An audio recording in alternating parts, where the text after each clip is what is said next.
Fitzy and Wippa. Obviously, a lot of families affected by the flooding that's going on up in Queensland, far north New South Wales and also Greater Sydney at the moment as well. Just be careful on the roads this morning.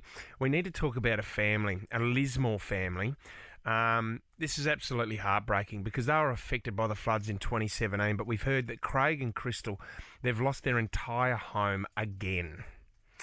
They don't have insurance, and we want to give Krystal a call now just to check in to see how they're going. Let's give her a call.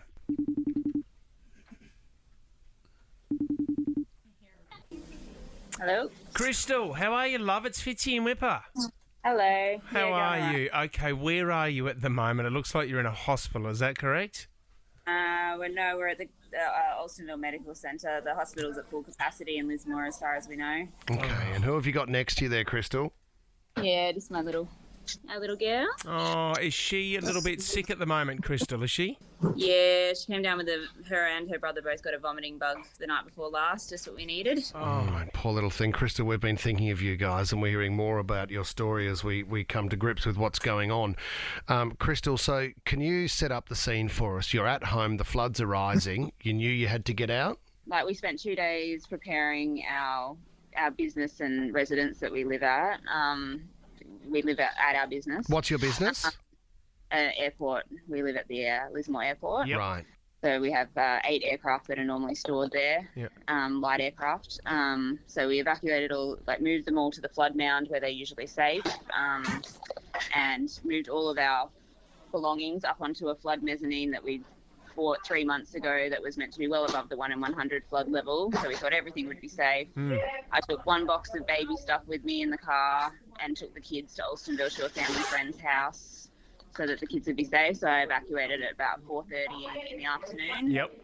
Well, the roads got cut. Yep. And my partner stayed, Craig, he stayed behind friends that own the helicopter business, Rotor Wing. Sure.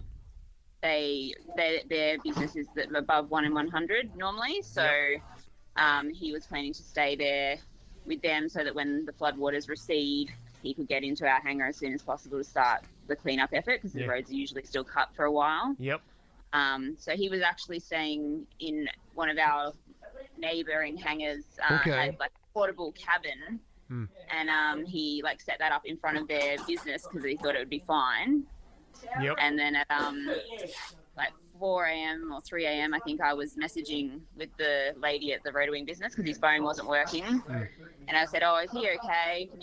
Can you check on him?" And they had a look outside and they were shining the torch out the window to try and get his attention because the water was already coming into the cabin, but he hadn't noticed. And so he hopped out of the cabin door and made his way through the floodwater to their inside of their building. Yeah. And then the cabin got swept away 5 minutes later. Oh, my gosh. Oh, my gosh. He nearly lost his life there, Krystal, is that correct? Yeah. That's right. And then so he went into the house and they had they've got a 10-month-old baby and a 2.5-year-old, same ages pretty much as our kids. Yeah. And the two of them, they were trying to move everything up in their house because they didn't think it was going to flood there. It shouldn't have. And then luckily we had our tinny. Yep. Our tinny boat was there, and they held out as long as they could because they were waiting for light so they could have some visibility. And then they used the tinny to get across to the flood mound where all the aircraft are held. Yeah, sure. And that's not far. It's a road width away from the building, but that was hard to get across that water. And as they were going across in the boat, the hangar doors off the shed were falling down, and I mean they're 6 meter high steel doors falling, slamming down into the water. And as they're coming in the tinny trying to get to that helicopter, the cabin that he was staying in went around the building and nearly took the helicopter out on its way down the runway. Oh my gosh. And This they is were just watching from the boat going, "Oh my God, if our helicopter goes, we're going to die probably." Yeah. So they managed to get it in the helicopter and take off, and then Craig tied his boat to whatever he could find and jumped in the helicopter and they took off. So the water was nearly at the belly of the helicopter already.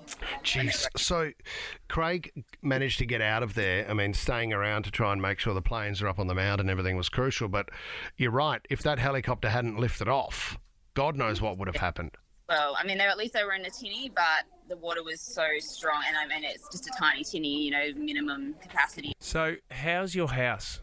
Completely We believe submerged? it went under. We believe the roof went under. Yes. By probably up to a metre. So can I get this right?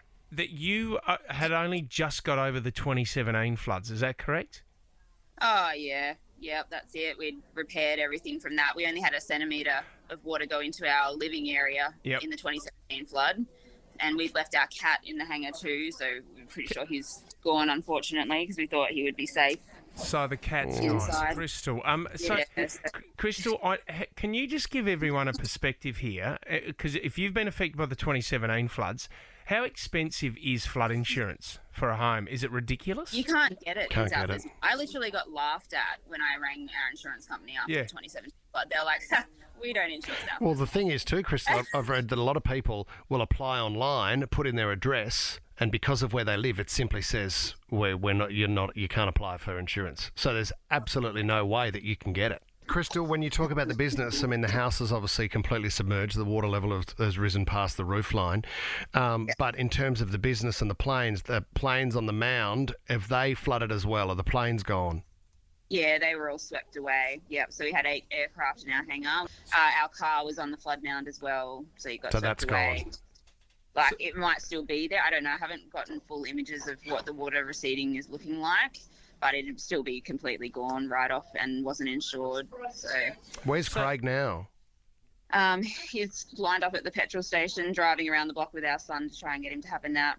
Apparently they're out of diesel here and they're charging exponential prices for fuel. Oh, man. So Krystal. let me get this right. You've lost your house. It looks like you've lost your livelihood now with the planes. So Yeah. This is just a slow rebuild now?